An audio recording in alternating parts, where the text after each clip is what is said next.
अवधूत चिंतन श्री गुरुदेव दत्त. श्री स्वामी समर्थ. तुम्हा सर्वांचं आपल्या चॅनलमध्ये खूप खूप मनापासून स्वागत. 17 मे ते 15 जून पर्यंत अधिक मास असणार आहे. पुरुषोत्तम मास, ज्याला मलमास किंवा आपण धोंड्याचा महिना सुद्धा म्हणत असतो. आता या अधिक महिन्याचं अवचित्त साधून भगवान श्रीहरी विष्णूंची, त्याच्याच बरोबर आपण आपल्या दत्त महाराजांची, स्वामी महाराजांची, आपल्या कुळदेवीची सुद्धा जास्तीत जास्त सेवा करायची आहे. अधिकम अधिकस्य म्हणजेच काय, जेवढं अधिक कराल त्याचं फळ तुम्हाला अधिक मिळणार आहे. भगवान श्रीहरी विष्णूंची कृपा आपल्यावर असावी, त्यांना प्रसन्न करून घेण्यासाठी हा महिना मांडलेला आहे. कारण तो भगवान श्रीकृष्णांच्या अंमलाखाली येतो. आता या महिन्यात अर्थात भगवान श्रीहरी विष्णूंची आपण जास्तीत जास्त सेवा करायची आहे.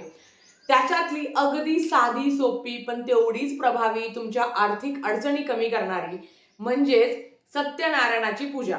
मागच्या 3 वर्षात जेव्हा धोंड्याचा महिना आला होता तेव्हा आपण खऱ्या अर्थाने ह्या सेवेला सुरुवात केली होती. आता ही सेवा कशी करायची संपूर्ण महिन्यामध्ये, त्याच्याबरोबर तुम्ही गावाला गेलात, मासिक धर्म आला किंवा तुम्ही संकल्पयुक्त जर सेवा करायची इच्छा असेल तर ती कशी करावी त्या संदर्भातलीच माहिती आज आपण बघणार आहोत. तर चला लगेच व्हिडिओला सुरुवात करूया. सगळ्यात आधी संपूर्ण महिनाभर जी काही सेवा आहे तुम्हाला करायची आहे, ही संपूर्ण महिनाभर करायची का? आता ही सेवा करून आधी काय मिळतं ते आपण बघूया. कारण कुठली सेवा करताना त्याचे फायदे आपण जास्त बघत असतो की कुठली सेवा करून काय मिळत असतं. पण खरं तर न मागता सेवा केल्याने परमेश्वर कधीच कशाची कमी पडत नाही आणि खरं तर परमेश्वर कधी मागायलाच लावत नाही, एवढं आपल्याला ते भरभरून देत असतात. आता संकल्पयुक्त सेवा ही जी सेवा आहे संपूर्ण 30 दिवसाची तुम्ही संकल्पयुक्त करू शकता. त्याच्यामध्ये संतान प्राप्ती आहे, आर्थिक अडचण कमी व्हावी, अडकलेले पैसे मिळावे, लग्न जुळावं, किंबहुना तुमच्या आर्थिक अडचणी कमी व्हाव्या, अशा असंख्य आपल्या आयुष्यात अडचणी असतात. त्याच्यातून मार्ग मिळण्यासाठी आपल्याला लक्ष्मी प्राप्तीच्या सेवा आपण करत असतो. माता लक्ष्मीला काय प्रिय आहे तर तिला भगवान श्रीहरी विष्णूंची सेवा प्रिय आहे. ज्या ज्या घरात तुम्हाला माहिती का, आपण जेव्हा मार्गशीर्ष महिना आहे किंवा श्रावण महिना आहे तेव्हा आपण सत्यनारायण करत असतो. त्याचं जेवढं फळ मिळेल ना त्याच्या दुपटीने आपल्याला ह्या महिन्यात केलेल्या सेवेचं फळ मिळणार आहे सत्यनारायणाच्या. आता ही सेवा कशी करायची? सगळ्यात आधी तर तुम्ही गावाला जाऊ शकता का? आता आपण संकल्पनेत सुरुवात करूया. आता ही सेवा का करावी ते कळालं, ती कशी करावी तुम्हाला सांगते. संकल्प करायचा असतो. संकल्प का करायचा किंवा कुठल्या कार्यासाठी करायचा? पहिल्या दिवशी तुम्हाला संकल्प करायचा आहे, तुमची अडचण सांगायची आहे की ह्या कार्यासाठी मी सत्यनारायण करत आहे. आता हे तुम्ही 5 सत्यनारायण करू शकता, तुम्ही 7, 9, 11, 21, 51 किंबहुना संपूर्ण अधिक मासामध्ये जेवढ्या वेळा मला जमेल तेवढ्या वेळा मी सत्यनारायण करू शकते, असाही संकल्प करू शकता. देवाला सगळी भाषा समजते. आधी आपण थोडंसं पाणी घ्यावं उजव्या हातामध्ये, अक्षदा फूल गंध अर्पण करावं, आपलं नाव गोत्र बोलावं आणि हीच प्रार्थना करावी की ह्या महिन्यामध्ये जेवढे मला सत्यनारायण करता येईल तेवढे मी करेन. मग तुम्ही आता विषम संख्येमध्ये करू शकता. माझं तर असं आहे की जेवढी जमेल तेवढी मी करणार आहे. कारण देवाकडे मागताना देवा मला 1 लाख रुपये दे बरं का, 1,01,000 रुपये पण देऊ नको असं कधी म्हणतो आपण? तर किती मागत असतो आणि आपल्याला सेवा एवढीच करायची असते. म्हणून सांगायचं आहे मैत्रिणींनो की ह्या महिन्यामध्ये जेवढ्या दिवस मला सेवा करायला जमेल तेवढ्या दिवस करायचे, काहीच गिनती नाही करायची. जेवढा दिवस जमेल तेवढाच दिवस. आता धोंडाचा महिना आहे, त्यातल्या त्यात सुट्ट्या पण आहे. प्रश्न येतो की ताई गावाला जायचं आहे, मग काय करायचं? आता जर कोणी 25 तारखेनंतर म्हणजे जे कोणी 17 तारखेनंतर गावाला जाणार आहे त्यांनी तिकडनं जाऊन आल्यावर सेवा करावी. किंवा ताई आमच्या मुलांची शाळा 1 जूनला सुरू होते, मग आम्ही काही गावाला काही जाणार नाही आहे, मग अशा वेळेस काय करायचं?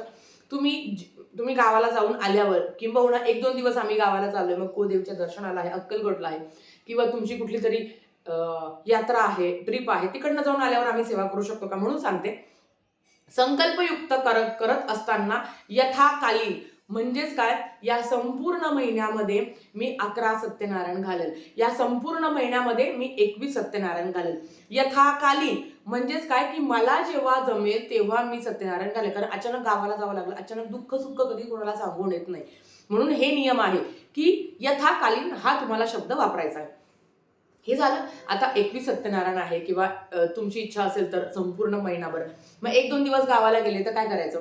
आता ही मांडणी कशी करायची सगळ्यांना माहिती आहे. परत एकदा सांगते, रोज रोज मांडण्या उचलायची अजिबात गरज नाहीये. उचलायची परत मांडायची काय गरज आहे? काहीच नाही. मांडणी तशीच ठेवायची. ज्या पद्धतीने आपण भगवान नारायणाची म्हणजे सत्यनारायण देवाचा फोटो ठेवायचा असतो, त्याच्या समोर कलश मांडायचा असतो, कलशावर एक ताट ठेवायचा असतो, त्या ताटावर आपण इथं जे चित्र दिसते बघा तुम्हाला किंवा इथे स्क्रीनवर फ्लॅश होत असेल, त्या पद्धतीने सगळी मांडणी करायची आहे. कुळदेवता, गणपती बाप्पा, वरुण देवता ह्या तिघांच्या सुपाऱ्या मांडायच्या. रोज नैवेद्य दाखवायचा. काय लागतो नैवेद्य? खडी साखरेचा, तो दाखवायचा. बाळकृष्णाला रोज आपल्याला जे काही काय म्हणतो आपण शिरा आहे त्याचा नैवेद्य दाखवायचा असतो, तर तो दाखवायचा. रोज थोडासाच करा, एवढासा करा. नैवेद्य दाखवायचा, तो सगळ्यांनी खायचा. नैवेद्य दाखवायचा, तो सगळ्यांनी खायचा. ताई, बाळकृष्णाची मूर्ती तशीच ठेवायची का? अजिबात नाही. आता माझं वाचन करायचं आहे ना मला, मी ती ठेवणार, मग ती दिवसभर मी तशीच ठेवणार. दुसऱ्या दिवशी मला देवपूजा करायची आहे, तिथली बाळकृष्णाची मूर्ती काढायची, अभिषेक करायचा, त्याची पूजा करायची, परत ठेवून द्यायची. या पद्धतीने रोजची मांडणी करताना रोजची पूजा करायची आहे. वरुण देवता, कुळदेवता, बाळकृष्ण यांची तुम्हाला पूजा करायची आहे. जसं आपण पौर्णिमेचं सत्यनारायण करत असतो सेम तसंच करायचंय. फक्त रोजची पोथ्या वाचायच्या नाही, आधीच सांगते. किंवा फक्त मांडणी पण करायची नाही, सगळं करायचं आहे. ज्या पद्धतीने बाळकृष्णाला आपण धूप, दीप, अगरबत्ती ओवाळतो, नैवेद्य दाखवतो, वरुण देवता, कुळदेवता, गणपती बाप्पा, सेम तसंच करायचं आहे. बस समजलं असेल. आता समजा आता मी कधीतरी गावाला गेली, आता समजा मी माझी मांडणी आज केलेली आहे आणि मला डायरेक्ट 8 दिवसासाठी गावाला जायचं आहे. 8 दिवसासाठी मला गावाला जायचं आहे. तर मला उद्या गावाला जायचं ना, किंवा पहाटे मला गावाला जायचं आहे. आजची सकाळची पूजा मांडून मी संध्याकाळची उत्तर पूजा करेन आणि सगळी मांडणी मी उचलून घेईल. नंतर मी गावाला जाईल. गावाला जाऊन आल्यावर मग मी माझी सेवा कंटिन्यू करेन. आता हे 8 दिवसासाठी चालली आहे, म्हणून मी मांडणी मी काढून घेते आहे. पण मला जर समजा उद्या माहेरी धोंडा खायला जायचं आहे, तर मग काय करेल, उद्या जर मला सकाळीच जायचं आहे आणि मी उद्या पार रात्री येणार आहे, मग अशा वेळेस 1 दिवस मांडणी तुम्ही तशीच ठेवू शकता.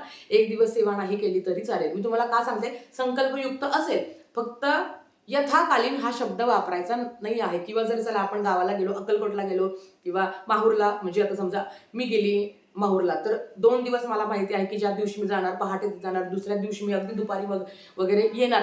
तर मला माहिती आहे की मी आल्यावर काही पण झालं तरी माझी मी सेवा करणार आहे. तर मी 1 दिवस मांडणी तशीच ठेवेल किंवा मला वाटलं तर मी उचलून पण घेईल. खूप साधे नियम आहे.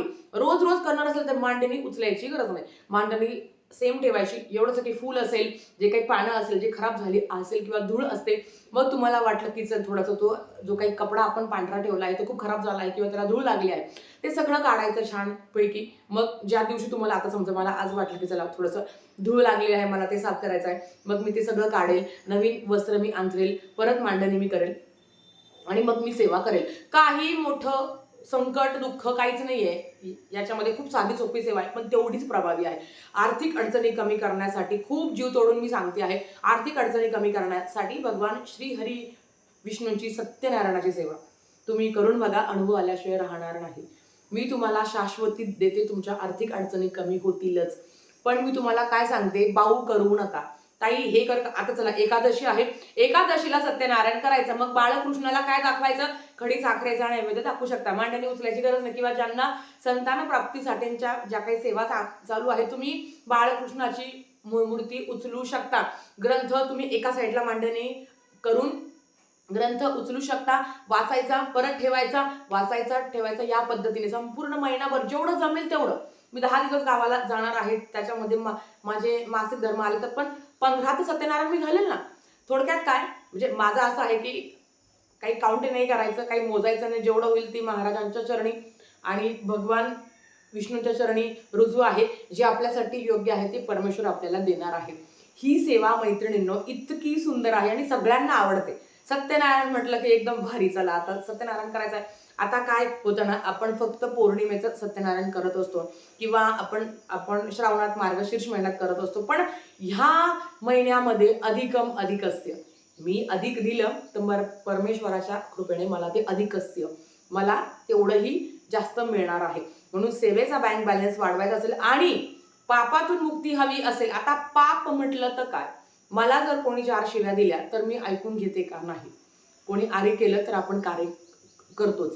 कधी ना कधी कोणाला तरी वाईट बोलल्याच जातं. मनात नाही राहत, पण मुखातून ते बोलल्याच जातं आणि पडलेला शब्द एकदा तो आपण परत मागे घेऊ शकत नाही. मग त्याच्यातून मुक्ती मिळावी आणि खरं तर आता आहे आपल्याकडे, आपण खूप व्यवस्थित सगळ्या गोष्टी करत असतो. त्या मृत्यूनंतर जो आत्म्याचा प्रवास आहे, ज्यांनी गरुड पुराण ऐकलेलं आहे त्यांना त्या गोष्टी माहिती आहेत. तर प्रत्येकाबद्दल आपल्या मनात कधी ना कधी द्वेष असतो. कोणीतरी काहीतरी बोलतो, मग आपल्यातून आपला पण जीव खूप तळतळतो, आपण त्याला वाईट शब्द बोलत असतो. मग अशा वेळेस अडचणी वाढत असतात आणि त्याच्यातून मुक्ती मिळावी, कधीतरी माझ्याकडनं काहीतरी चुकी घडलेली आहे, त्यातून मला मुक्ती मिळावी असं वाटत असेल तर हा महिना खूप महत्त्वाचा आहे. ह्या महिन्यात मैत्रिणींनो तुम्हाला सांगते, श्रावण महिन्यापेक्षा पण जास्तीत जास्त सेवा तुम्हाला करायची आहे. ज्या ज्या गोष्टी मी जीव तोडून सांगत असते त्या करण्याचा प्रयत्न करा. परमेश्वर कृपेने प्रत्येकाच्या आयुष्यात सुख, शांती, समाधान नांदू दे हीच प्रार्थना करते. आणि आजचा व्हिडिओ इथेच थांबवते. आवडला असेल तर लाईक, शेअर, सबस्क्राईब करा. काही अडचणी असेल तर कमेंट करा. उत्तर देण्याचा प्रयत्न केला जाईल. झालेली सेवा स्वामींच्या चरणी, भगवान विष्णूंच्या चरणी मी रुजू करते आणि आजचा व्हिडिओ इथेच थांबवते. आवडला असेल तर लाईक, शेअर, सबस्क्राईब करा. भेटूया परत अशाच एका नवीन व्हिडिओसोबत. तोपर्यंत श्री स्वामी समर्थ.